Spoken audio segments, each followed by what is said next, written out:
during our production of the product, we used different ways to use our conventions and develop them. We also challenged other conventions from real media products, which we researched previously. The conventions I began to, me personally, wanted to use in the trailer. I first of all began using them by, I explored them, so I looked at other film trailers such as Black Swan. Even though that film trailer the narrative is completely different, I just took inspiration from the conventions that we used and the way it was put together and edited. What sort of conventions and ways were edited? So fast-paced editing is obviously one of the big things because there's sort of like a build-up. So it starts, it's normal, and then it starts building up. There's more scenes that become more there's more tension, and then it continues to build up until you've got a fast-paced product at the end, and at the end of so more tension's created, and that's probably trying to distort the reader and to create some mystery, I'd say. And then what I looked at mainly the trailer conventions. That would be a big part of it. So I looked at like studio logo, film production company logos, having a slower pace at the start of the film, and then the turning point about halfway, as most film trailers would have, along with an increased pace, a climax shot at the end, film titles, and the final dramatic shot. And in order to figure out how to get these ideas, I looked at the film trailer of Seven, which, as Michael said, they'd used quite a lot of typical conventions as well, like fast-paced editing, as well as a lot of close-up shots, which I thought could be used in our film trailer quite well.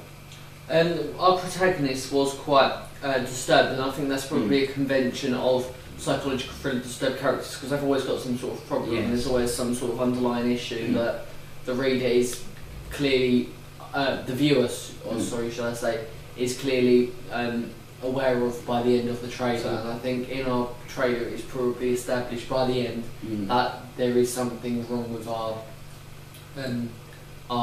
protagonist. Yes. So both your film trailers were psychological thrillers, Yes. weren't they? Yes, they were. We wanted to keep it that way, so it's easier to complete the task, and then we're sort of on the same page, and then we've got to gain a deeper understanding of our the conventions used and how to publish our own trailer and create it.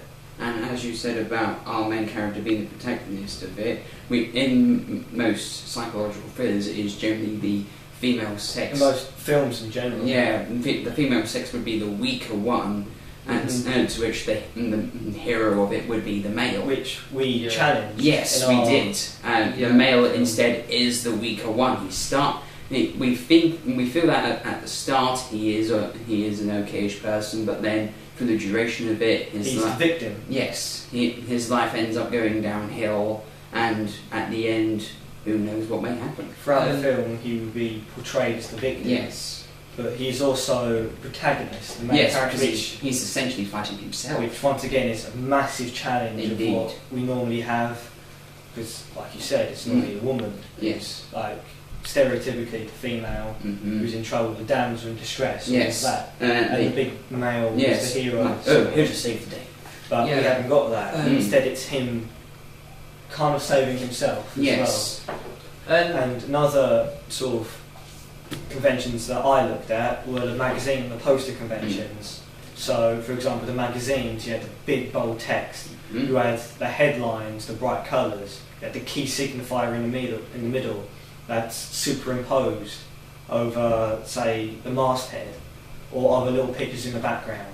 You'd have the skyline, the barcodes, all the incentives like extra, posters inside, exclusive content, exclusives, and obviously just the price as well. And normally all of these are like made to stand out with like the left side thirds, which some magazines follow, some don't. But we kind of included it. Yes, that would be. I'd say we use them conventions. Yeah, because that would be the side that would mainly be seen in most shops, and that would draw the most attention. Yeah. So when making the magazine, these are what I followed. Yes. Big colours, the key signifiers superimposed over the masthead. Once again, like incentives with like the exclusives, extra. So you got a barcode in the middle. Indeed. Cover line, everything it has.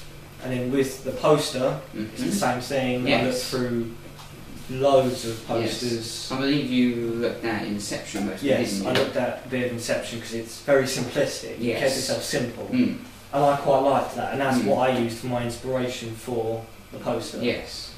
All there was, you have normally the title, you have the building block at the bottom, with again the logos, company logos, and who is involved. You have the tagline on it. Yes. And you also have the main cast. You have maybe a bit of the settings in the background. Yes, as Inception did. And you have the characters, i.e. the key signifier. And you'd have a tagline that goes with the film, which we used most of these. Yes, we used it for the characters. Yes. The title of the film, the tagline we've got, the building block. And also I kept it with the inspiration from Inception, but very simplistic. Yes. I kept it as a bare background, but I also put stuff in the background you can look into. We put a text in the background that audiences and you can really look into. And get ideas of what the film... I think also the use of colours, so using colours can connote connotations in. So, for example, when I looked at the Black Swan and it had a black background, you can clearly see that the use of a dark background, even though it may not have been used deliberately, but the fact that it was used and it can link to the theme of death. Effective. Yes. Yeah, and it's still effective because it helps bring the narrative into a perspective.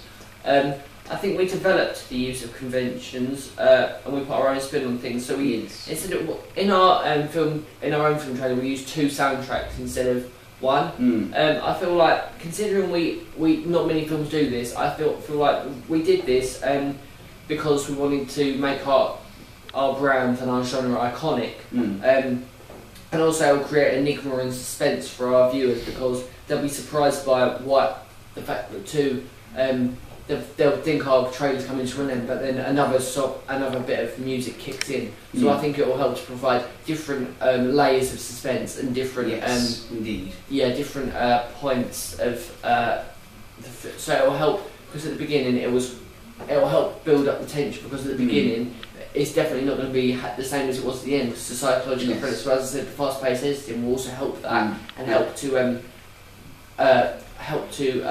mix together sort of to create our overall product. I think I want to talk about next challenging and I mean there was a theme in our film trailer of mental health and I think we challenged that theme because not many people it's an issue that is not commonly talked about and it's quite not very talked about in general, and I think that the fact we used mental health might help to make people aware that this is an issue that some young people can face, and it is an issue that in increasingly modern society is occurring. And it is people are succumbing victims to. Yes. So I think that using this will help to pose a unique and approach to our own trailer. So it's going to be quite different to all the other ones we have looked at in the past. So it will sort of stand out, and obviously using it with our magazine cover and our film trailer and poster as well, it will help to bring sort of a combination that hopefully will work because then it'll be a bit of brand synergy because they'll all have the same iconic character protagonist who obviously Jack plays.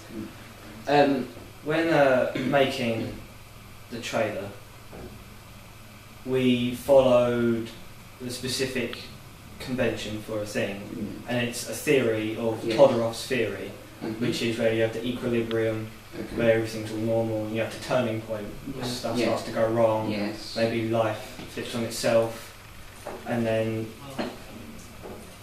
Don't let me. Okay, come in. I'll start again. all we need to do. Sorry. The one convention that we followed, which is also a theory, which is Todorov's theory, which is where there's an equilibrium, where there is equilibrium, where everything is normal, it's just normal life, people just getting on, doing what they normally do. And then they have a turning point, which is where stuff starts to go wrong, where there is a problem, where maybe someone else gets involved, or there is an issue that needs to be addressed, which then turns into a climax. Yes. I also becomes intense. think, just to pull your point now, I think that most subgenres as well, so horror, crime, most have that theory. Yeah, they use that as well. An equilibrium and then a turning point, because that helps to sort of bring up the suspense of that genre, which is all so crime, action. They've all got a theory. They all adhere to that theory, I think, of equilibrium, everything's okay, and then things start to turn, and then suspense starts to build. So I feel like we did use and develop that convention. I think that including that theory was probably effective in the fact that it helped give us a base and some scaffolding to our overall product. We use this very heavily. We clearly have an equilibrium beginning, which then becomes a turning point. Where we used it simply, the theory simply of just having this 3-4 stages of just obviously the equilibrium piece with his friends. Then there was also a bit where he's on his own a little bit. Starts to get worried and then slowly turns into a turning point. Yeah, and I where also he sees everything and he realises something's wrong, which then becomes into the climax where it's all fast paced, it's all intense, which is where the main action happens in the trailer. And there's the bit right at the end with all the where it all starts to calm down for like last 1 or 2 seconds. I also think the use of music helps to work alongside that to provide. Without the music, it would not be as effective. No. And especially because we looked at and we did quite a lot of close-ups of people's faces. At one point, didn't we? Use the close-up of people looking at. Down at the camera, and as if to say, looking at directly, so they're looking at the screen, so they're making the reader feel like what's going on, because they're, as Paul here, he was one of the characters who used Paul quite an odd face, should we say, and I think that using them sort of shots, some 2 shots as well, using aerial shots, so you can see more people, they're all looking. So I feel like using them sort of shots as well with the editing helps to create suspense. It makes the reader feel quite distorted. The viewer, sorry, I keep saying really. Viewer looks distorted. When making the film, the main inspiration that I used, and I put a lot into our film trailer, was from the trailer for Shutter Island. And what I mean by this is that Shutter Island, it revolves heavily around the mystery aspect. But really, from the trailer, you get a rough idea what the film's about. I mean, you get the plot. I mean, like the character, he's at a mental asylum. There's someone's mystery needs to be solved. Someone's gone missing and gotten out of their cell. But other than that, you have nothing. You have no idea how it's going to turn out. You don't know where this character's come from. You don't know why they've escaped, why there was a murders that were going on as well, you know, why there's the murders. Then as the trailer goes on, more and more sinister looking sort of problems arise. But even then, you don't know what they are. You don't know how they've come. It's almost as if like they're from nowhere, and as the audience you're left sitting there knowing vaguely what the film's about, where it's set in a mental asylum. He's a detective, he needs to solve this case. That sounds quite similar to our own film trailer. That's why I put it forward, because really, from our film trailer, all you know that he's a boy who's suffering from a mental illness. Of sorts. Of sorts that makes him see things. But you don't know why, you don't know where it's going to take him, you don't know how he's going to solve this, and you don't know how his friends are going to react, you don't know how the other characters are going to react. That's all you know, and even that in itself has a big mystery aspect around it. And the next thing in Shutter Island, they use a lot of jumpy, flashy scenes where shots just sort of flash and appear, and it's very intense. Right at the end, there's a bit where he's being dragged by a prisoner or something, and he's being as it's being dragged, it's flashing and it's all the shots are all cut up and it's high tense music and it's very intense. Yes. I'm going to use that word again. And we used this in our trailer as well, and I thought there was a very good technique. It built up the tension. It was very suspenseful. Yes, it captivated a lot of the people that have seen it so far. And also, obviously, the slow, creepy music's used throughout. I mean, we looked for quite a lot of soundtrack. Indeed. Until we all agreed on the pieces that we used. And obviously, again, a character in Shutter Island was the doctors and the therapists, like all of them that are there. I thought that it's a good way to show the mental health, talking to someone, having someone where you can show his emotions without him literally sitting there saying out. Which in Shutter Island, a doctor appears and he says, "Oh, where do you think you're going?" or he's going somewhere. But there's also the other doctors there.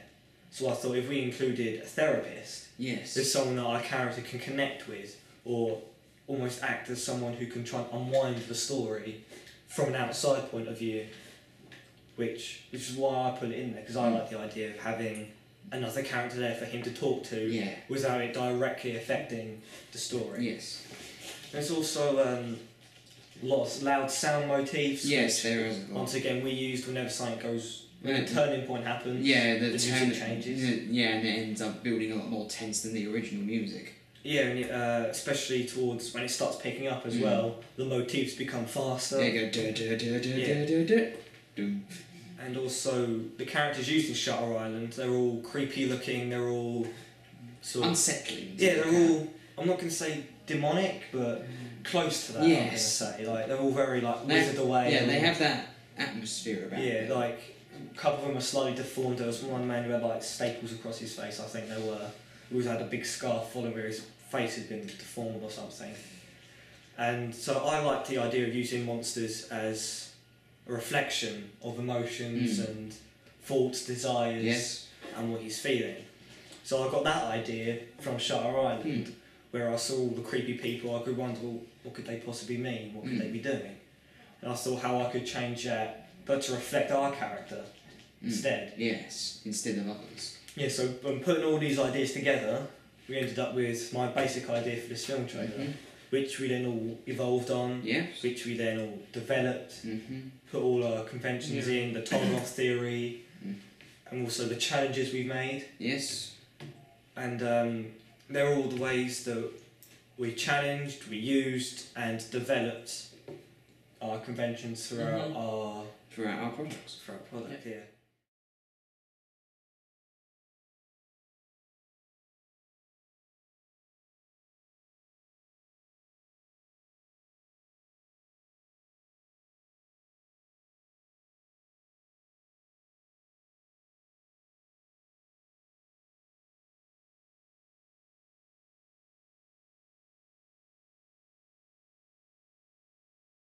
So throughout the production of our main product and our auxiliary tasks, we used brand synergy to a good and effective use that ranged across from using everything the same, also making sure that everything lines up with the genre, with the colours, with the props that we used. Yes. So what sort of things did we sort of, how did we use it effectively? We used our protagonist. He was the same, obviously, on our film trailer. Same main character, same protagonist on our film poster, and same protagonist in our film magazine. Using them all together helps create a sense of brand synergy because he is a recognised and iconic character. Everyone is going to be the person who, when you think of that film, there is going to be one person you think of, the main character. For most films, franchises always stick. Most film companies use a protagonist across these three products. I think that there are so many examples. So if you think, for example, if you think of a film such as Black Swan, you can instantly recognise the protagonist who is on the front cover of their on a film magazine, or is on the film poster, and is in stars at the beginning and throughout that of the film trailer. Yeah, film trailer. So they become an icon and a brand So everyone wants to buy products that are made for that brand, so it's a brand that is iconic. Everyone will be able to recognise it. That obviously all comes together to create some brand synergy. So all together create a logo. In a franchise as well, like if our film was to continue, we would use the same style all the way through, or maybe even the same character in the next step. Yeah, the same character. Yeah, like for example, one key thing that can relate to that is the Star Wars franchise. For every single film that they use the same style of logo, same style of text in the opening and end credits, the same sort of soundtrack. Nearly all the films have used. They always also back to the characters as well. Yes. They're the same type of characters. Yes. It's always the good guys and the bad guys, yes. and they're clearly defined. Yes, and all the key characters that are shown in the film are shown also on the magazine covers and the film posters, which a lot of people will recognise because of the trailer. Yeah, and it's like back again with the characters. Like you said, and if the franchise was continued, like another one was James Bond, like me and you both looked at. Yeah, we both looked at that. And it's always, well, because it's James Bond, they sometimes change the actors, but it's still iconic because you have James Bond, who is the main character all the way through them.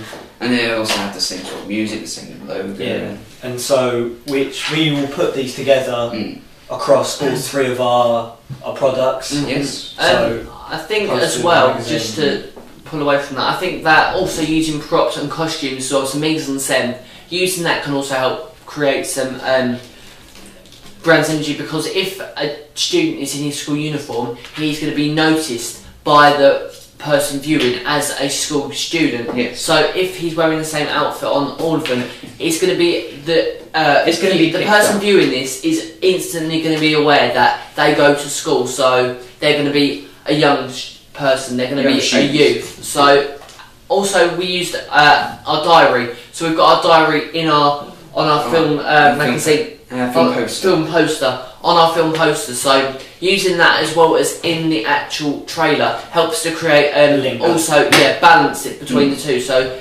helps to equal out sort of thing. What that also does and also, is, if it was to continue as a franchise, we would also move this diary across all of them. It's an iconic, it's an iconic product. It's like having James Bond in his cars, and the Bond girl. It's always an attractive girl and an Aston Martin. And a gun or some violence, so a weapon for, if you like. And also, I think by using the colour of the diary that we did, red, obviously red has so many connotations to it, that could probably make the reader for themselves be aware, and if they really want to think about it, then they're probably going to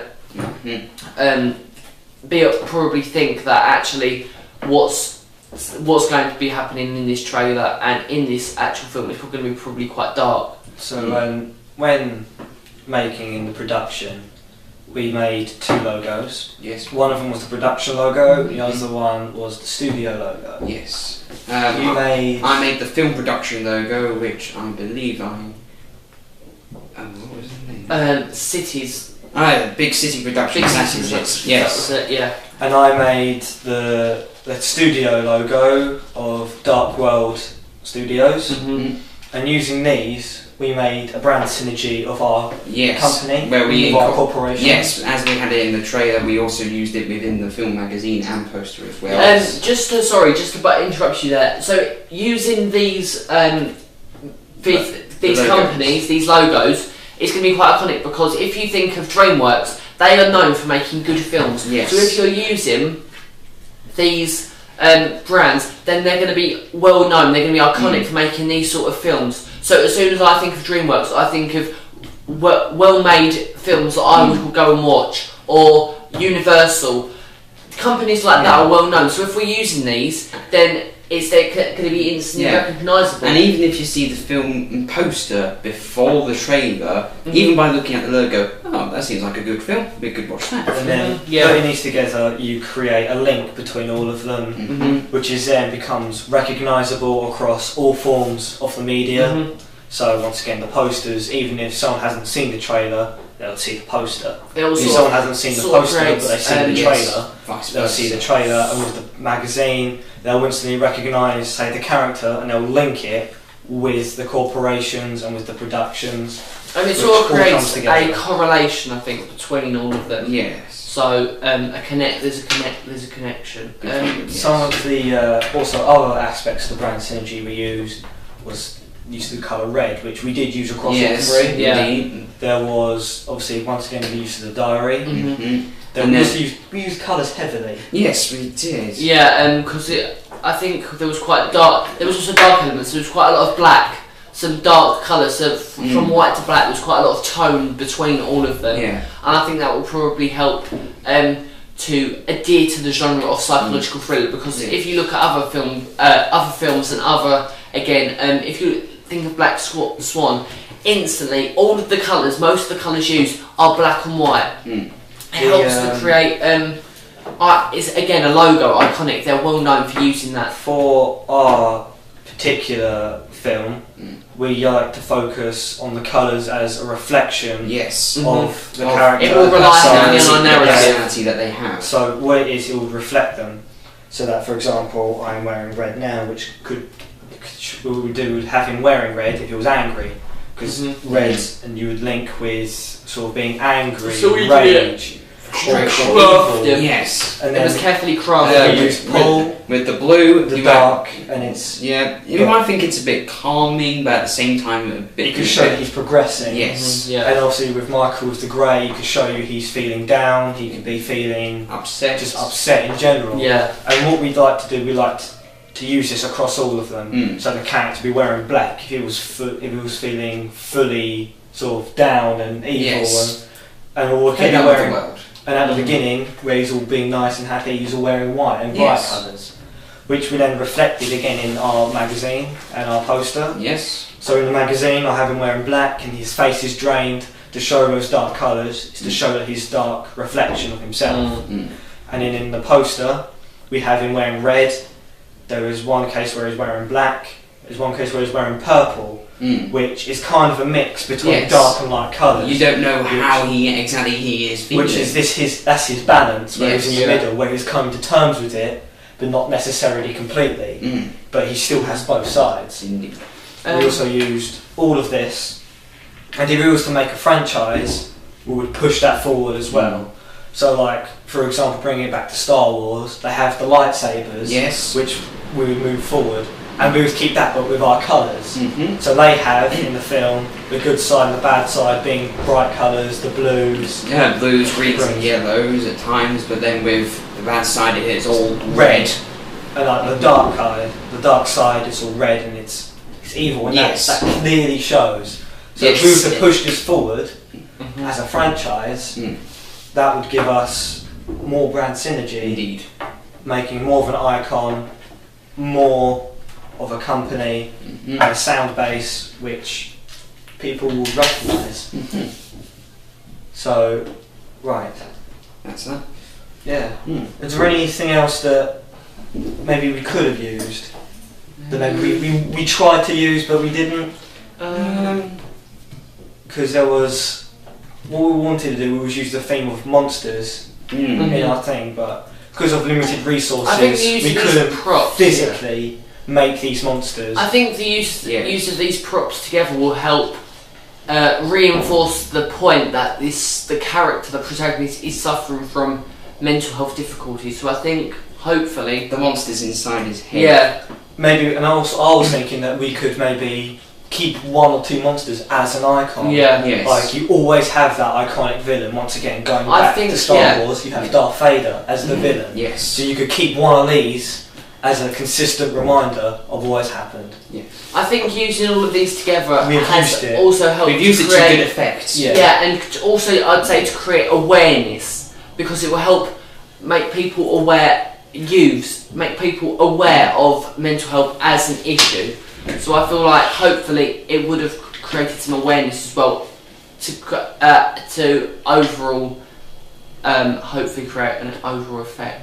I feel that we've used this very effectively. Yes. We've used it across all platforms. Yes, every single one. And if we was to further it, we would continue it, but make slight changes, but it would still be recognisable. It would still be recognisable once again with the logo. Obviously keeping the recognisable. All the characters. Yes. and that gives us that brand synergy that will be recognised, which was a good effect.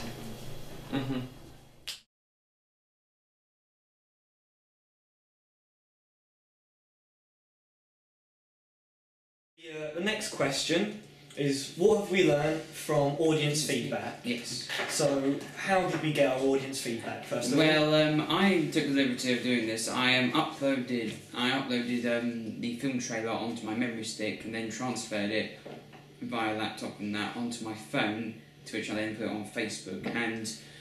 And within these 24 hours, we ended up getting quite a lot of responses from it. We got response overall. Yes, I feel. we got 102 likes, about 67 comments, over 67 comments because people are still commenting, and 15 shares.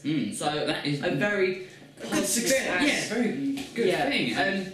And also through the 15 shares, more people have been able to see it, so we got even more likes, and it made it was shared around even more. So even more people were able to see it.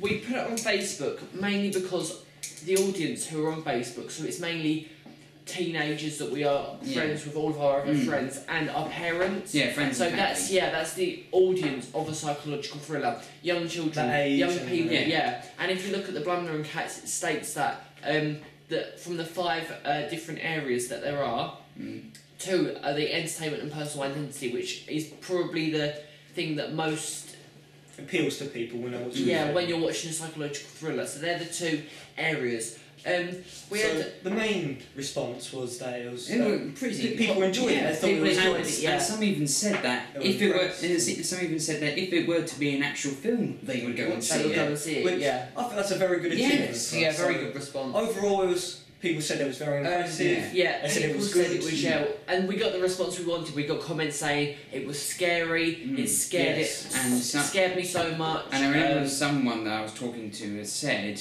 that there was enough in the trailer to get the idea of the plot, but it still left you a mystery as how it would go, which is what we wanted. I think that was really good. Yeah, we achieved that very well. So some of the improvements that we were given. We got this off an old Year 13 student. The ex-media student. Yeah, the ex-media student who gave us, messaged us via Facebook after seeing our film trailer on Facebook. Some of these are from this. 1 or 2 are from a couple of other comments and things. So we were very grateful for this feedback. So obviously the first thing she said that it shows we put in a lot of effort. Very impressive. And she gave back very constructive feedback. Now the first one that she thought was that the green band slide and the production logo companies. Yes. She thought that they needed to be a bit shortened. Yeah, I can vouch for that. Because it did. They did go on for a bit too long. Looking back on it. And also they add a few more sound effects. Yes. Just to keep it so it's not as dull, maybe a bit more interesting. And then there was a part of the text that we had, so like, your thoughts, they can't control us, right? I remember her saying that. The subtitles. To maybe have the right on a separate slide. Yeah, just to increase the tension. Yes, most probably. I agree with that, and I would have thought of that personally. I got a comment from a family friend who said that she's about 45, and she said, so we had a different, obviously loads of people were able to see our film trailer, so the people who probably wouldn't go and normally see a psychological thriller got to see it on Facebook. But they still got to see it. Yes. And they said that there should have been a higher intensity, it's constructive criticism, there should have been a higher intensity when he's sitting in class and when it's building up to the fact that he walks out. It could have been a higher pace and there could have been more intensity. So we can obviously take that on board when we're editing in the future. Yes. What was the impact on the audience overall, do you think? Well, overall, I think they all enjoyed it. Yes, so it was mostly even when I came mostly positive. Even when I came to school over the last few days, people have been saying you've done a pretty good job. Some more feedback that we got was regarding some of the sound, and that was it was stated at 1 minute 46. There was a notable change. Yes, I think I remember from looking over it. When looking through it, the sound was quite normal sound, quite normal, typical volume. But then, as soon as that point came, it got louder. And it was a noticeable sort of like. Yeah. It was very clear that it was there, and it was even recommended that maybe if we couldn't fix it, try and fade it together. Which I thought that was feedback. Yeah, that could work. Yeah. Again, looking at the text, there was some. One person noticed that the text looked a bit too formal. Than we used to, a bit too typical. Once again, they can't control you. They thought it looked a bit too formal, and like the text used to sort of further the plots and the feelings. They can't control you, right? They thought the text use was too formal. Yeah. So, but. And then they also said and the old G13 had also said to perhaps shorten the shot that we had with our teacher. Our teacher, yeah. And that when they're looking at your character concerned, maybe to shorten that, or maybe even use the fast-paced. So, also they thought maybe we could use a few different transitions between shots, just to mix it up a little. I remember asking someone else who had seen it, and they said that maybe we could have tried to use maybe different camera angles and shot types, but bear in mind we only had at least 2 days to film it, and so we would have had to be careful as to how much we could have done in that time. We wanted to make sure that we got what was needed. We did experiment with a few different camera shots, but unfortunately we felt that they didn't fit the format quite well. As properly. They didn't fit in with the genre. They didn't really fit in with the action either. Yes. And also it did make it a bit tricky to film certain scenes. And lastly, we're going to end this question on a few nice comments that we got. We got some saying that they loved the reverse shot with the handwriting. They thought it was very effective. Yeah, they loved the creative use. They loved all the flashing shot of the bad version of you in the hood, where they almost, and my dad described it as sort of like a weeping angel. Yeah, we had one comment. Say that again. One comment. We had one comment where they said it was professional. It was like one they'd seen at the cinema. So I think that's exceeded our expectations. To sum up, what we learned from our feedback is that we got a lot of improvements that we could work on if we've got the time. Yeah, we've got a lot of positive comments. We had done a very good job with it. It was enjoyable. We had a good time doing it, and it was effective. Yes, we had done it. Super.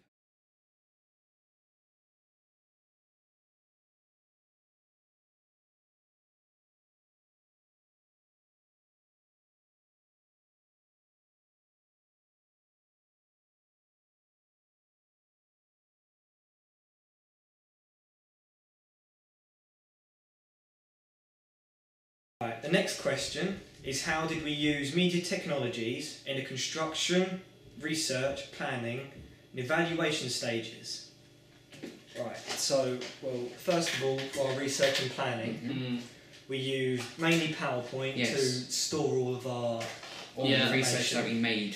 All the research that we did for the genre and trailers in general. So what it was, we started with coming up with our basic ideas, which we just simply typed down. But then throughout our research and planning, when we ever came across examples, we used pictures. We used videos. Yeah, we used video clips from trailers. Yeah, which we mainly sourced from like IMDb and such. Yeah, or YouTube. And we got these trailers, and obviously we've used them for our examples. We've used tables to display information. And also we've kept it ordered. Used PowerPoint efficiently. And when across the whole sort of software, we used all of these together to promote our research effectively, professionally. And during our whole course, also with the planning. We used Microsoft Word. We also looked at the conventions of film trailer and also the conventions of the actual overall genre ourselves to help incorporate that into our overall products that we produced. I would say that we took some inspiration obviously from these film trailers at the beginning, so before we did actually start completing our task, we completed our research and planning, and obviously we took all of our inspirations. We were helped to build up ideas because one of the tasks, question 1, was to produce 5 ideas for our chosen genre and trailer, obviously, and obviously we came up with a decision near enough at the end, I'd say. So an overall decision at the end. So we first of all did our trailer. So the first thing we completed was our trailer. We had to go out and film that. We set up our camera, obviously, and we didn't use any fancy shots really. I'd say we used basic ones. Basic ones to effect. Yeah, basic ones, but then we obviously, in the editing stage, we changed them and we obviously edited them to be more effective for our overall genre. I'd say that we've definitely improved in the way we on our skills of filming. I'd say, considering I took a main role in the filming, I'd say I took a main role in the filming because you two were obviously acting for some of it. Yeah, and then you ended up taking most of the shots. We all set up the cameras and we all set up the scenes. Yes. Checked to see if there was anything in the background that may not fit in it. To do this, we set up the tripods, which obviously we then put the camera on top. And looking through the camera, we then surveyed the scene and what's in the background. Using that, we surveyed what we need for our mise en scène, which we then would incorporate with our props. Yes. Yeah. Which then, in turn, we built the scene upon through where we put the camera. I'd say that we didn't really it didn't really take a lot of work to set up our scene because I think we kept it quite natural, didn't we? Yeah. We keep it very realistic. Yeah, so we wanted to be didn't need realistic. any So special extras or anything. Yeah, we didn't need to really put anything in there that shouldn't really be there, if you know what I mean. If we're in terms of setting up the scene, we used what location we used? So we used school, we used the sixth form centre. Yes. Yeah. And I think using the sixth form centre and using the school obviously helped to establish our protagonist, what age they are probably, what they're doing, what sort of lifestyle they have. Yeah, what sort of lifestyle they've got, and what they do on a daily basis, sort of thing. One shot, we even use this room. Yeah, we used this room as well. Yeah, the doctor's office with you and Mr. Matthews. Yes. Yeah, and we used City Moor Rugby Field. I mean, we didn't actually do much filming there. We just filmed it overall just to. Use a few shots. I'd say to gauge a mood and to put an equilibrium. I'd say genuine to establish that. At the time it was foggy and quite dull. I was managed to get rid of the fog through editing, which we'll talk about in a bit. But we did still manage it was still quite dull, so I think that would probably help to foreshadow the genre overall and probably to establish the genre and obviously to create some sense of something bad's going to happen later in the film if we're talking in them terms. Mise en scène. In terms of mise en scène, what did we use? Well, in the house where my character lives, which was actually my house, we used just the basics of the background. We used the couch, the photo frames in the back, and even in the far background you can just see clothes, you can see like piles of paperwork, and there's a TV in the back as well. So it makes it quite realistic. And also we used also for the bedroom scene when Jack wakes up from his nightmare, we used my bedroom in my house, which wasn't too far away, which very easy access. We used casual clothing as well for our character. Especially in the house scenes. So that didn't really take a lot of work really it was casual clothing, so it helped to make our protagonist look like relatable. Relatable. So we all wear casual clothing at the weekends or on a Sunday. It's quite make it quite personal to the reader because they feel like they're quite similar. They'll be able to relate to the viewer, and obviously, as I said in previous questions, using that mental health, it helps to give the sense to the reader that it could happen to anyone, so anyone could be affected by mental illness. There were a few shots where we had to set it up differently. There was one in the garden shot, which I set up where I had to take the tripod up to the bedroom, and then we aimed it down into the garden. So then when we've obviously pushed record, we get an extreme long shot, or just if we could zoom in a bit, it would be a long shot. And it was overhead, and that gave us maybe an angle that normally we wouldn't be able to exploit. We wouldn't be able to use, which once again links back to conventions of the film trailer, which is long shots, extreme long shots, establishing shots. In terms of makeup and lighting, we used quite natural lighting, didn't we? We didn't use any sort of lights, photography lights or anything. We literally kept it natural, so we didn't want anything to seem artificial. We all wanted to seem like you could be in that room, so there was no sense of false there was no full sense of security. And any lights we did add, we did that in post. Yeah, We did with the effects thing, which once again we'll talk about shortly. Makeup. Now we did use on that, no, we didn't. But I'd say on our film poster and magazine, we edited the way our protagonist looked. I cleaned up how his face looked and just made it look a bit smoother. And also, but you put some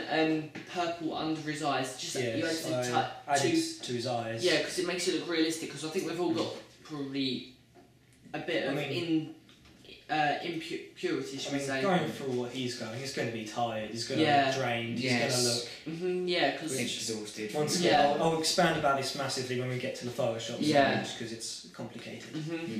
I'd say probably we used all of our shots and our the majority editing. Of them. I'd say we used them to obscure and puzzle the viewer, which is what most psychological thrillers tend to do. That's quite a traditional convention. In terms of editing software, we used Adobe Premiere Elements 10, didn't we? Yep, yes, we did. And we used that for both to record our weekly logs as well. That's what we used to edit. We used it for our weekly logs. We also used. So how did we use Photoshop to our advantage? Well, during the editing of our film, we needed to have a timeline, which we would put our videos in. Yeah, and then you did the editing majority. Yes, we then stretched between me and you. Yeah, as I've ended up seeing quite a lot of film trailers in the past. I knew what footage that we used could be good with it, so I organised it all into it, and then eventually cutting all the footage down to the perfect timing of it all, which eventually flowed. Which we put into a timeline, which as we edited it, we put in fades using the different menus and the different transactions through these menus. And then for one bit, we used a time stretch, didn't we? Where we reversed it. We used time stretch quite a bit for a few of our shots. When we reversed, we extended, we slowed down a couple of shots, I think. There was one, like you said, we completely reversed it. Yeah. What about music? Music we sourced that from some websites that were royalty-free websites that we were able to find. They were all fitted very well with the shots. There were a couple two soundtracks. There were a couple that we had to discard because we thought they worked, and they didn't. Yes, they didn't seem to fit right. There was something with them. We wanted something unique, I'd say. Yes. When cutting the music, obviously you lined it up almost perfectly. Almost lined it up perfectly with the shots that we had used, and once the music had been put in, the trailer just ended up becoming so much better because of it. What you did, you lined up the beats and the music with the shots, so that boom shot comes in, and then also during this editing stage, I added a few effects onto our videos. So, like for example, with the fog, I added a layer over the video, which then, when the brightness was changed, it got rid of the fog, and it got rid of the fog, but it still had it downgraded it. It wasn't as predominant. Also, there was shots of the books, which I gave a red tinge by changing the hue and saturation of the images, putting on a red overlay, which obviously again made it look red, and it changed the whole effect of the shot, making it a bit more glum and gloomy. Yes. There was one or two shots where I inverted the colours completely, so black became white, vice versa. And this was used to once again just show the opposite effects of the characters. And also we put in a number of texts. Yes, we did. Some of the opening, part of the opening sequences, we had the introductory text so the audience would be able to get a rough idea of what the film may be about, and then for the titles of the actors that were in it. So me, you, and Mr. Matthews, and then we had our own title made in Photoshop for our film, which we got from a word site, which gave us different versions of texts that we can use. We then all decided which ones we thought were the best ones. Yeah, which ones fitted. And then we sort of put those into a Photoshop, and then I edited them slightly to fit our needs, and then moved them over. Also with the text, we used the text tools obviously, and the resize. Yes. And also during the beginning of the trailer, you have the production logos and the studio logos. We made those using Adobe Flash. Using Flash. Yes. Yeah. We made the production. The Big C Productions. That one to begin with did seem okay, but as I hadn't used Flash as much, it did take me a while to get used to it all and getting all the frames organised and such. But once it all ended up working easily in that, I was able to get used to it. Using the timeline, I also did the same thing. I made a studio logo, which we used, and I used an overlay to change the colour of the earth, to making it look like it was flashing and pulsing, and then I just had the text fade in over time. I would say that I was a beginner. I didn't really. You had no experience. I didn't have much experience, but I did. First of all, I did establish. I did put some of my clips in. I know how to put the clips in. I could probably put a transition in. I could edit it, but I'd say that you learned from watching us and helping us. I'd say more now. That I am more confident now. I could probably put together my own weekly reflections. I could, because I think I did take quite an approach when you two went away, didn't I? When I put together the weekly reflection the last 2-3 weeks, I think it was. So I was left to my own devices or something, which is probably good, because then I was able to. You was able to learn for experience. Yeah, learn for myself. Also, I feel that you also learned how to use a bit more Photoshop. Yes, definitely. While getting involved with the film magazine cover and the poster. Yeah, like, cause you picked up a lot from when I was doing it next to you. Yeah, definitely. The techniques I used, which moves us onto the Photoshop. And well, first of all, we needed to take the photos, obviously. Yes. So, and to do this, once again, we used a tripod and a camera. Yeah, and then in addition, we also used a special green screen along with photography lights. And the scaffolding we used for the green screen. We set it up, put the green screen over, make sure it was all down and sturdy. We did unfortunately have to get someone to hold on to it because it kept slipping. Yes, that was unfortunate. And during this photography stage, we used a few different angles. We used the tripod's height function to determine the level and angle of it. Whether I was looking into the camera or the camera was looking down on me or up at me.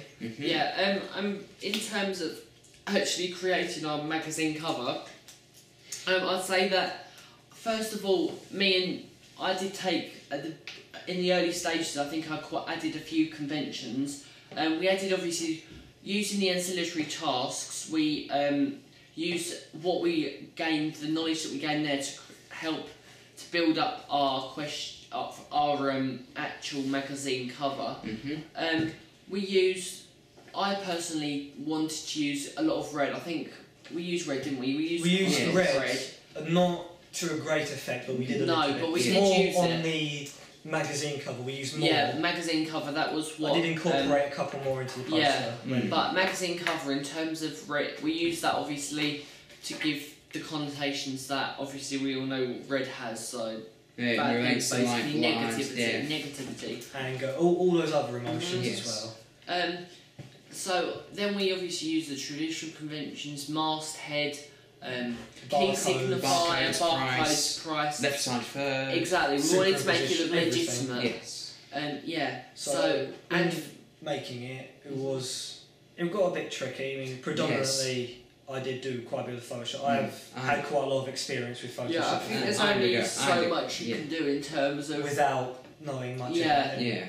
I did have to take a lead role. I had to go at some of it. I had to go at some parts of it. But I think with me and Michael, we did struggle with editing the pictures of you with the green screen. But we didn't. We were having a lot of trouble. I can definitely do that now. Once again, from looking how you did and how I helped you with other parts of it. Now, to get rid of parts of the green screen, there were a few techniques that we used. There was one where we cut out, first of all, just an area around the image, and then we just got rid of the green, colour green.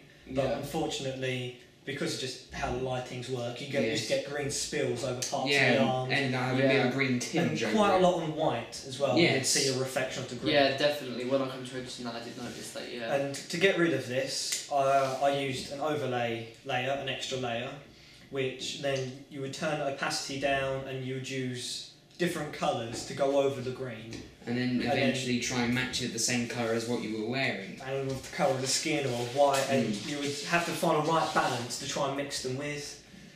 And sometimes this did take quite a long time, and it was quite frustrating because some colours worked and some didn't. And then it was a lot of trial and error. So then when moving on to our magazine, I kind of had to do the same as well. The Of a film couple poster. of images. And on the film poster I had to kind of get rid of them, especially around the face. I feel that I had trouble with, and especially along the arms and really all over the body. And I had a lot of trouble with the colour purple, which was my jacket. Yes. It was kind of like a burgundy colour. Yeah. I had a lot of trouble with that one. Yeah. So then during this Photoshop, once again, used lots of texts, used lots of different shadows and adjustments. To create the bags under the eyes, I used a burn tool, which under the eyes, I was wondering how you did that. I mixed it with a bit of another colour, which we then, once going over it a few times, it created the bag effect. Yeah, and under the I eyes. think our supervisor, I think, approved of that, didn't she? Yeah, She liked yes. that effect.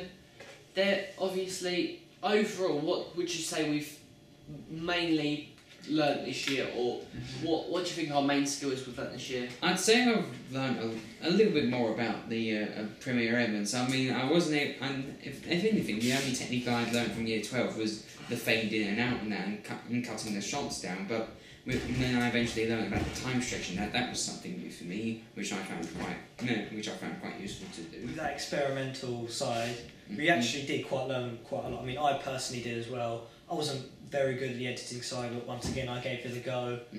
I tried obviously with the little effects that I found and the little adjustments to them. That I found that personally, that has increased our effectiveness of those shots. Also increased my knowledge of the software and how to use it. I mean, I don't know about YouTube, but I knew next to nothing about how to use this editing software. Yeah. Once again, like I said, I gave it a go. I learned a few things. And same with me. Basic. Same with me on the Photoshop. Same with us on the Photoshop. You are essentially an expert out of the group on it, and so for us we looked at how you did and tried to do it. Sometimes it worked, sometimes it didn't. Obviously, I was always there to help. And it didn't. But it was all a big learning curve. Yeah. There were also a couple of Photoshop techniques. I was new to using the green screen. We all were. Obviously, of course, getting rid of the green spills and the colour spills. Also, I found that a challenge. I still do, but I think it's been a bit of a learning experience for me as well. I never knew how to do that, but I know how to fix it now. Yeah.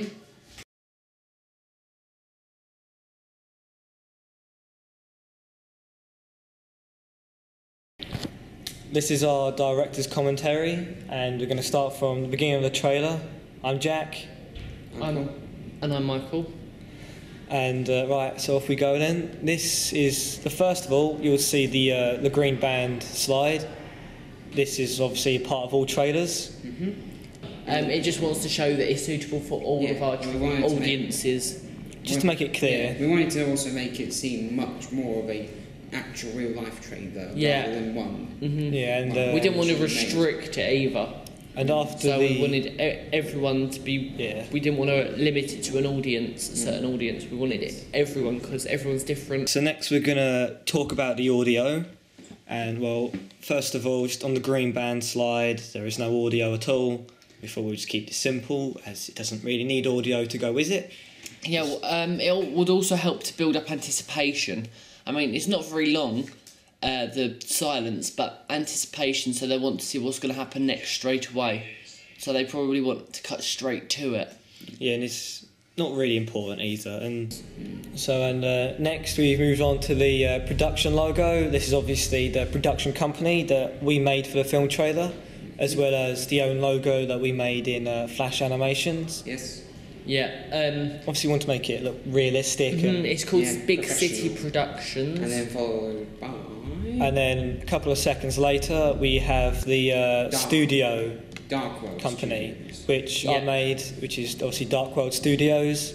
Got a little flash going on, little animation to go the with name it. Dark World also could be symbolic as well, because it could symbolise the genre of our trailer. Shows what sort of genres that studio kind of prefers, what it works for. Obviously, once again, we wanted to follow the conventions of trailers putting the studio logos in their production logos. Obviously, they're all animated, like you see, like the Lionsdale ones and like the Paramount ones. 20th Century Fox. Yeah. Obviously, so we just have a little sound effect just to a little whirring noise, just to fill out the gap. Yes. Really, in this. Normally, whenever you see a logo on a film trailer, you always have like a little sound to go with it, just to make it more interesting and to make it more noticeable. That then fades out. Yeah, so coming up next, we've been introduced a two-shot. Yes. For this, so we've made it look like an office. So we want it to look friendly, like a friendly environment. We wanted it to be doctor's therapist office. So our protagonist is free to tell the doctor and comfortable to tell the doctor what is the matter with him and why he's there, etc. So to make this look as realistic as possible, we put a lot of pens around. We kept the walls bare. We kept the notice board. Yeah, the timetables, and we wanted to keep it simple, like you would normally see in a doctor's office. Pens, papers, and this would also help to introduce our protagonist. So this is the first time we see a brief introduction. Yeah. Then we go to an over-the-shoulder shot. This makes it look like he's friendly. The doctor has conversation. Yeah, and the doctor's sympathetic. So it links it as well, so you can clearly see they're having a conversation. Yeah. Obviously, once again, the mise en scène in the background.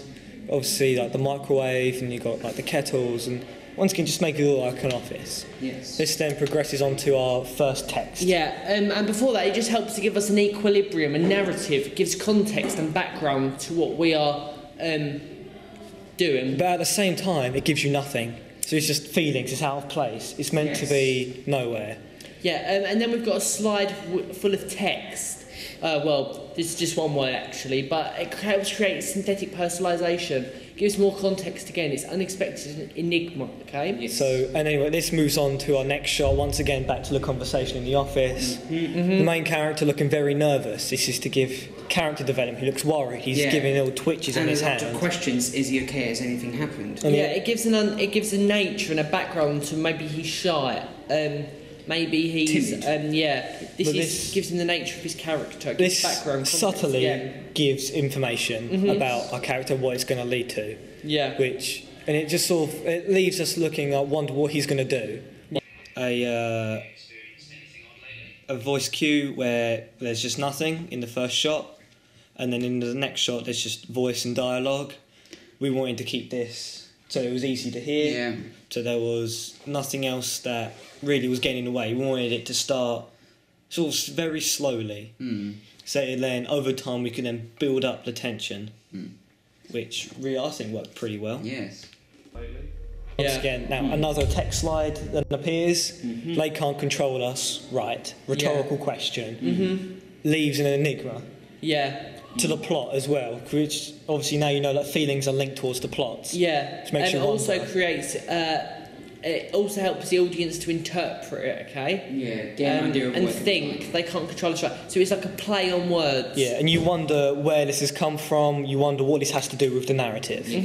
And then in between each of the shots, we added a little sound effect, which is just between the cuts, really. It was on the whenever the shot appeared, the sound effect would be there. So boom, shot. Yes, and obviously that also mimics the sound of like similar to a heartbeat. Yes. So it also might build up like the tension. So if the viewer's heart rate is increasing, then obviously the heartbeat mimics that, so it's building up tension. And obviously when there's tension, heart rate is known to increase when you're watching something.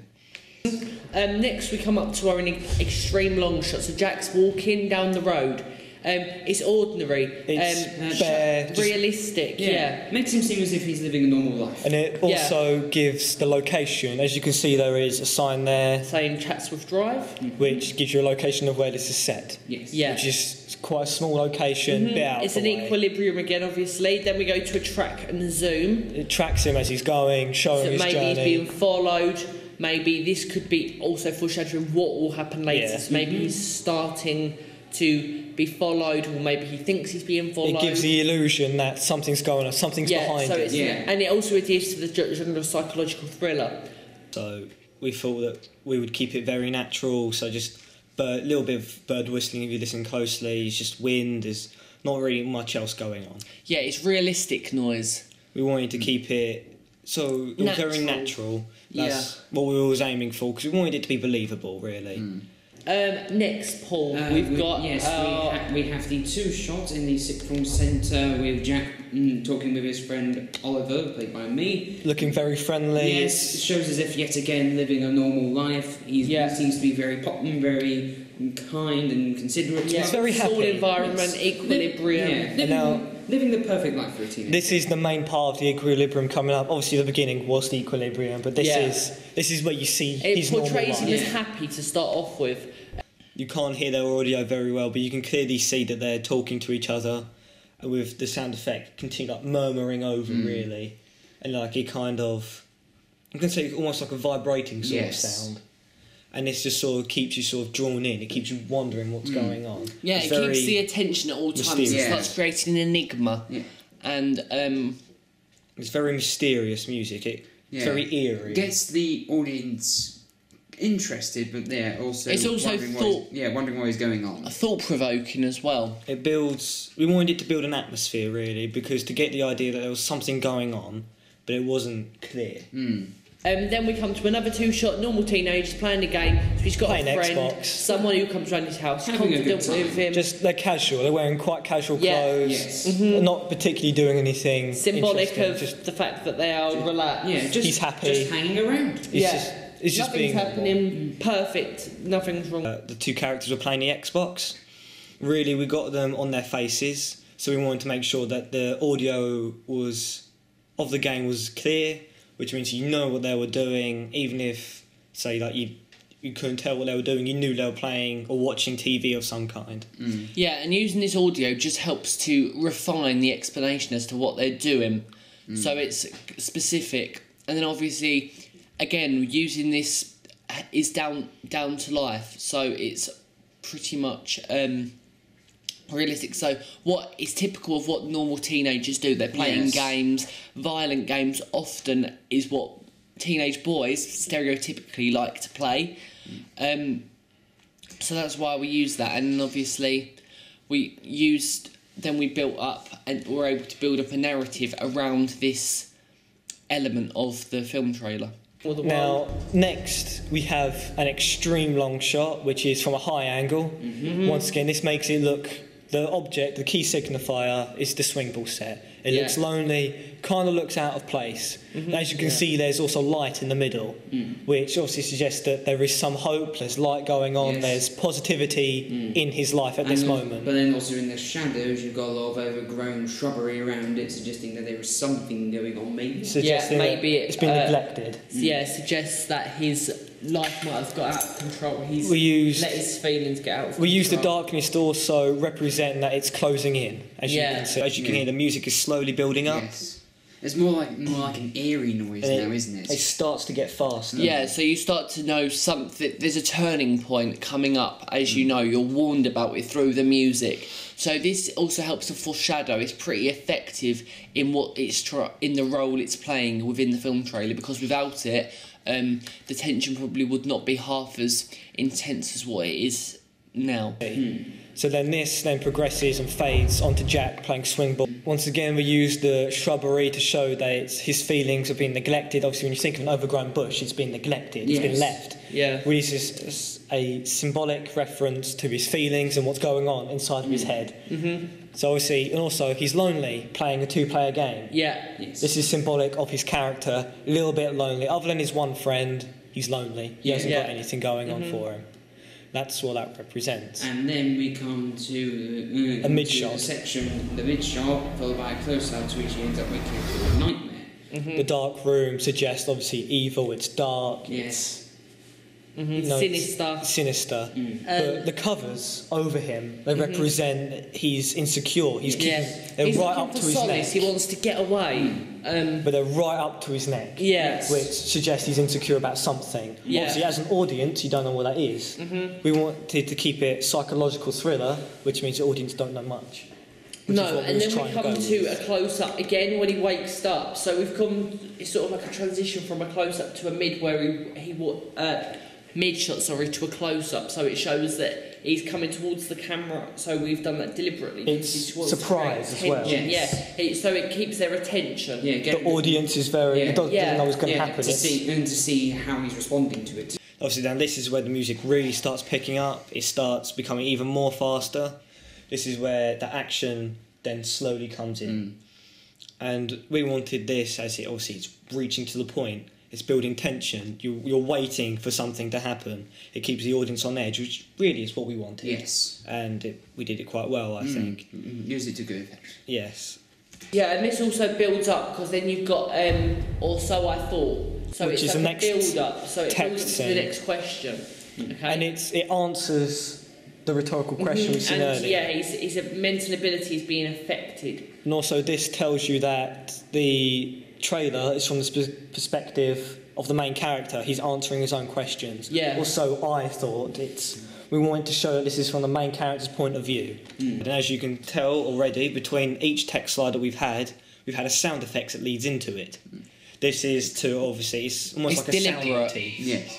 It's a sound motif, so that you know that something is happening as it comes into it. So you hear that sound, there's a bit of text on the screen. You hear that sound, something's going on. Next one, Paul, leads on to a close-up. Yes, we have the close mid-shot of the doctor, where he is discussing to Jack, his patient, about what may be going on, and it appears that he's ended up having some mental issues. And this also reveals the narrative. It talks about his emotions, talks about where these mental problems are coming from, which obviously is a big plot point. This tells you why he has mental issues and what it can lead on to, without giving away much about the story. It just tells you the cause. So it leads you on to wonder what's going to happen next. Yes. How is he going to fight this? How is he going to move on and progress? And it really is just a big part of the story, which once could add to the equilibrium. Why? How did this start? All you know is the problem. You don't know how it starts, where it's going to go, how is it going to affect Jack. So of course, once again, he's looking very sincere with Jack, and this just gives a sense of calm, because it needs to be professional. Once again, we have more dialogue. This is significant to the plot. We wanted to make this clear, so that's why we dropped the music down again. Yes. So obviously, it's almost like it's starting again. It's building itself up again. And next is just Jack in the classroom. Yeah, it cuts to the close up, scene. and then it cuts to him working on the computer. On him, which is a school environment. There's a computer. There's just walls in the background, clear desks. There's a cabinet. We wanted to look very realistic. And that's all we wanted. And as you can see, the eerie music is just sort of murmuring over again, slowly building itself up. Not quite yet, but it's getting there. And you can hear obviously the keyboard tapping of Jack typing away, and it just it keeps it once again natural. It's what we wanted. So then, as he sort of goes on, he progresses through the scene. He hears something and then looks very confused, worried, as if he said something that is troubling. But once again, this adds to character, because he's worried. He doesn't know what's going on. He's confused. Which this fades into a shot. Now this is a very interesting shot. Now everyone is looking at him, so looking at the camera as well. Yeah, they're looking at the camera, so it provokes a negative stereotype. And so characters are looking. Other characters are looking at him. It makes the audience feel uncomfortable. It makes them feel like they're being watched. It makes them feel like they're being judged themselves, which is what we wanted for this shot. We wanted to look straight at the audience, because you get unnerved. Yes. And that's what we wanted in this film. We wanted it to be unnerving. We wanted it to be sort of affecting the audience. Not only are they judging him, but he's also judging them. Yeah. And it works because it's meant to be uncomfortable. People staring at you. No one likes to be stared at. No. Which is what we wanted. And we wanted to make sure that everyone was looking at the camera, which is what they are. Mm-hmm. So then as it progresses, you see that Jack continues to have his meltdown. Yes. It gets worse. Yes, the shot speeds up more, showing how much. And then as this shot increases, There's more like a dark and deeper sound in yeah, there. there's Almost more, like a trombone. there's more bass, there's more boom Yes. into it. And this all help is effective because it helps to create a cliffhanger. They're waiting for it to happen. Yes. And it's building up more, and obviously, and as the shot gets faster, the music has to get faster. The soundtrack picks up as well. Yeah, and this all obviously together combined helps to create a multimedia, a multimodal text, which obviously helps to engage the audience that are watching it, and obviously wider audiences in terms of the whole thing. Wider audiences are going to tune in because obviously it's pretty realistic, so it can relate to most people as a whole film trailer. So looking at the places where it's set, looking at the sort of music and all of the mise en scène all combined creates a pretty deliberate product that's aimed specifically at a target audience, but obviously the wider audiences will be engaged towards this because of the wide elements of realistic mise en scène. Used a speed effect to speed the shot, increases the pace, gives it that effect. It also repeats itself slightly, and it sort of starts again but then jumps back. We wanted this so it looked confusing. It was hard to follow. The psychological aspect again, where you don't really know what's going on. Is it in his head? Is it not? Is he just freaking out? It leaves questions for the audience. So as it goes on, the pace increases again, the cuts, the jumps, it builds. It's like a build-up of emotion. It does, yes. And really, around here, this is where the turning point starts. At about 1 minute 15-ish. This is where the turning point is. Jack shouts, he's creating noise, it's builded up. And this is where it's turned. It starts to go this is wrong. where everyone is like, okay, what is going on? So he's starting to show emotion now. It's like a change. And something might have come over him. It's pretty sinister, psychological, for example. And as the shot continues, you can hear it getting more and more faster. The action's increasing, which matches with the shot as we're fast forwarding the shot. So the action picks up to match with it. And then, as you can hear, it gets faster and faster, and then it then leads up to a climax. Stop! Which then, obviously, it kind of stops the music as well. The music then sort of drops back down after that. So this is the climax of that bit of music, which then adheres to the shot that we're using it for. And it's starting to go wrong. This is the turning point in the film. Yeah. This is where in the film stuff would start to go wrong. Obviously, this is the trailer, so we needed to portray that. Yeah, and then we've got this, and then The teacher looking at him. So even the teacher's judging him. Nobody understands. And so then we've got that, and then it's symbolic. Yes. No one understands what's going on. again, it's Even the people watching the trailer, they don't exactly know what is happening. It's meant to be very confusing. It's meant to represent all obviously this. we've got makes him feel like you will feel uncomfortable again. So this then continues. Jack walks out of the classroom. Everyone once again following him, looking uncomfortableness, judging. This is what we wanted to get from these characters. So there's a sense of judging. It's symbolic He of can't the character. take it anymore. Yes. So of course he leaves. That tone that goes across it after that big climb, so you know that something wasn't quite right, and that's what we wanted to kind of show, that this is where it starts going wrong. That eerie tone coming in again. Yes. Yeah. So after this point, it's pretty much just explaining why the build-up happened. So, and it's sort of coming as a result of the build-up. So what is sort of the aftermath, and the music helps to demonstrate. So it's a build-up and then it slows down. I mean, it's trying to, it gives the opportunity for us to explain what's happening, maybe what's caused this, and what's obviously going to happen in the future. So it's foreshadowing what's going to happen later on. Now next, this brings on to, obviously, the studio that brought you The Boy. Yes. Yeah, so we've got, Trailers typically have this, where they link it to their other films, so you know what worked on it, you know where it's come from. You know what it may be like. You get an idea of their style. So then this then progresses onto onto a turning extreme point. close-up. So you've got a close-up, dark, red monsters, there's it's demons. symbolic. So yeah, it's all deliberately done, intentionally done. So it's hand-drawn. This suggests there are personal demons he's facing. It gives it personality. It needs to be personal to the character. Obviously the demons, these are what he is seeing, what he's feeling. Being written in a journal makes it all the more real. It makes it look almost it's as if... It's also a convention of a psychological thriller. This is all deliberately done to portray... With the monsters in any sort of thriller, psychological thriller, there's always an enemy. It's the battle of good versus evil. Yes, you cannot have one without the other. So then this then continues, it's red, it's evil, it's danger, red, blood. All this to signify emotions and what he's going through. So what this is, it's the music then continues as it creates the atmosphere. Once again, it's all based around atmosphere is what we wanted for this music.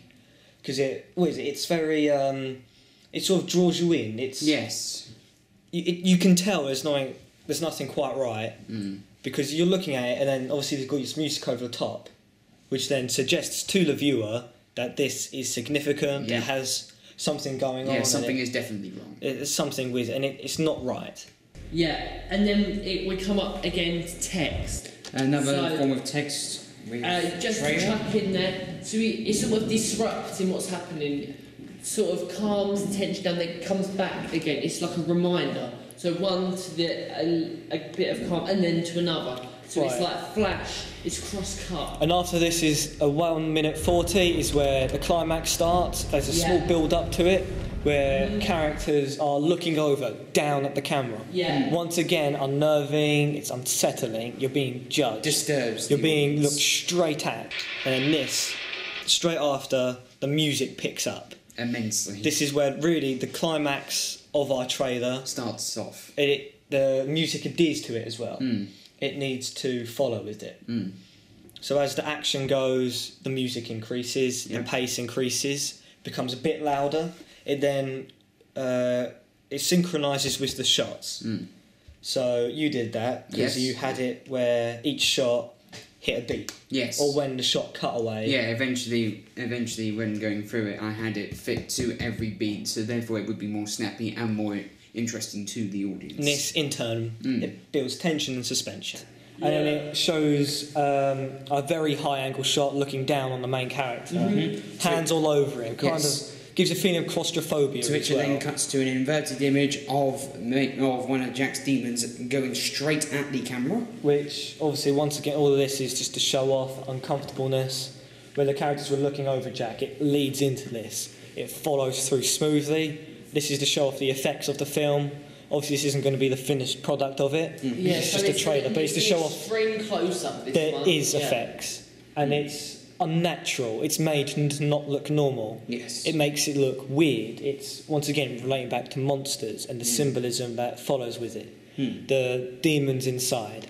Yeah, and then we've got him starting a gun. Now, this is symbolic of action movies, okay? Which is the gun, it's violence. Yeah, which adheres to our genre because it's a sub-genre of what we're doing. It's part of, it comes into the psychological aspect. Yeah, so it's close to the gun. And you could say that he's fighting himself as well, his demons, his emotions. Of guns. There's violence, there's anger, there could be harm later. So it gives the viewer... They don't know what's going to happen next. Is he shooting at someone? Has he lost it completely? And also you can hear the sound effects of, for example, when Jack was cocking the gun, you can hear it clearly, still with the music going. Yes. Yeah, and all this is all, along with the fast-paced editing, the music helps to work well alongside that, so it all works together to create... Obviously, the narrative, it's a build-up, so we've got so many different shots, and the music, each beat of the music helps to complement this. This then moves on to a action shot where something is grabbed the main character. He's being thrown left and right, and he's then thrown across the room. This is again to show violence. It's to show that he's powerless because he's just being thrown around willy-nilly. Yes. He's being controlled, basically. There's powerless, he's nothing he can do about it.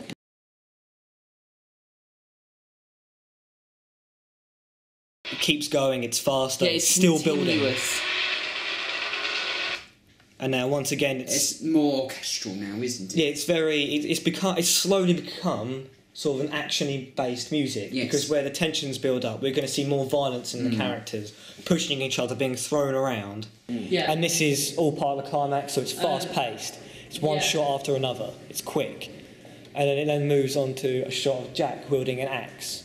Yeah. This is obviously a weapon, violence Yes. again. Yes, we do not Another know weapon. we do not know what he's But- exactly doing with And it. this obviously It's a close-up. adheres to Todlov's theory of differences, because at the beginning we've got Jack, he's shy, he's nervous in the office, and now this mental illness has taken him over. He's now violent, he's using weapons. It shows that, so at the beginning we've got normal versus mental illness versus insanity, so it helps to contrast. It's binary opposites. It helps to overall create enigma and a sense. It helps to portray and tell a narrative. The shot here is also it's obscured into the centre. You can't see what he's doing. Yeah, he's swinging with an axe, but you don't know what he's Yeah, swinging. he could be just hitting a piece of wood, or it may end up being an You don't know animal or why. something. You don't know Yeah. why it's doing. You don't know what he's doing it to.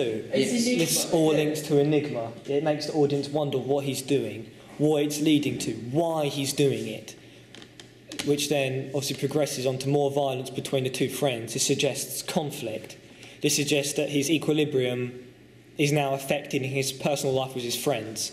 The Oliver character is pushing him back, Yeah. which then retaliates with another inverted shot. All again fast-paced, one shot after another. Yeah, we've got white here, so the connotations The of... flash. Yeah, a flash. This is again an inverted shot of the character once again suggesting unnatural. Yeah. It's weird. It's out of place. So and then then we've another got more text, so it's persuasive. Comes a film like no other. Yes. It makes it builds the film up. It Yes. hypes it. And as this is also a film to do with mental illness, it is something not covered as much. Yeah. So it's something typically overlooked. Now the climax has slowed down a little bit. This is to build tension again.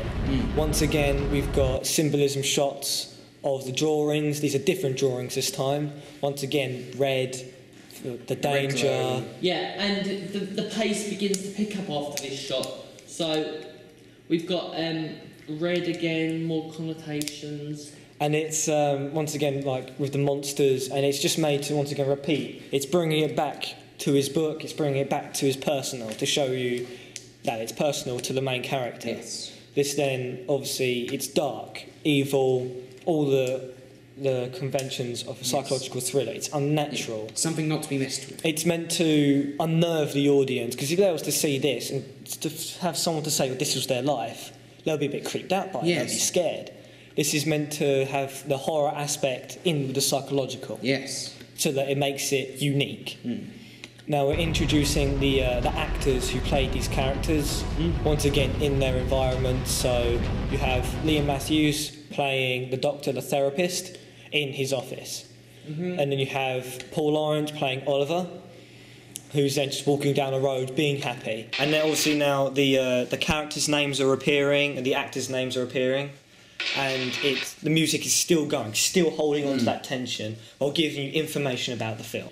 Then you have Jack Wesley, who's playing the main character, Yeah. swinging an axe, being violent again. Shows he's alone and isolated and violent. Now this next shot, once again, he's alone. He's at his school now. As you can see, he's back to wearing his uniform. There's nothing in the shot. It's just him. He seems distressed. He doesn't know what is happening. He's to him. obviously in some sort of emotional pain to be out on his own. Once again, still building up further. It's building up still, creating even more tension. The audience are now waiting for something to happen, and they know something's going to happen. This progresses on back to the shot of Matthews, a massive plot point where he talks about the character's mother. This suggests traumatic experience. Once again, linking back to plot, the enigma, which is a shot, reverse shot, which then links back to, obviously, it goes back to all the shots. It links in together. And it shows Jack's progression. It gives him the reason why he might. It also shows It's context, background torment. to what's going on. the enigma of the plot. It also makes you wonder where she comes into this. What is she doing to him? Is she even around? Yes. What is next? Now, with this section here, we thought that with the final part of the trailer, there needed to be a different sort of music, didn't we? It drops as well massively. And so, originally there was kind of trouble sorting out the audios, to which you eventually found almost like a booming sound effect, like an explosion, which we then ended there to then flow into the final section of audio. It's like a massive drop in the music, yes, which then suggests that obviously there is a key point right there. Once again, a key part of audio right there from the main character, the dialogue, very important throughout this trailer. And then we've got some more editing.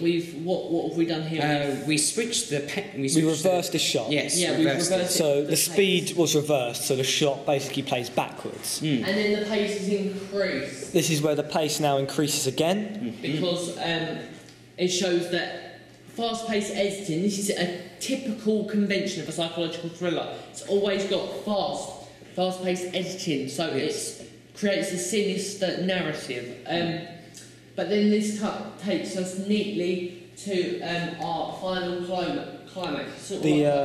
This shot was originally used it was weird, it's out of place. Yeah. It also shows that it's going backwards, so like it's him telling a story, it's him writing it down as he goes. This is you living his story. Once again we get a heartbeat, so boom, boom, boom, boom. So it's thought-provoking, it's building up tension again for the audience. So then this, obviously, it's a weird shot, and it's obviously fast-forwarded and reversed. And then we cut to the key climax, which is obviously now after that the pace picks up massively. Indeed, and it shows Jack entering a corridor with a text. Right, and then obviously now you can clearly hear the music change. Yes, but it's a tension and it's suspenseful, but it's different to before. Where before it was a massive build-up, this is where the build-up has led us to. So we needed to change the music. And to which you end up with him seeing a demon of himself. The text is addressing the audience directly. Yes. Now this obviously makes the audience, it sort of makes, I'm involved with this, I can't hide, what's going to happen? So then there's some cross-editing where we see one of the monsters, one of the tormentors. One of his demons. It flashes and disappears, Almost like a weeping angel effect. Yeah, it's also like superficial. And it builds up, getting faster and faster. Another text, you can't hide. Once again, it's a direct mode of address. Yes, you can't run. Now this obviously is where we're getting a load of cross-cuts coming up. Yes. Yeah, we've got it's almost building up to a climax. And it's almost building up to the end of the trailer, to the resolution now. And what it is, you've made this with all the shots. It was very hard to do. And if you pay attention closely enough, you can hear that every time it cuts away. Every time the shot cuts to another, it is on snap with the audio. Which is I can't remember the word for it. Synchronised. It's synchronised audio, which is very tricky, but it's very effective.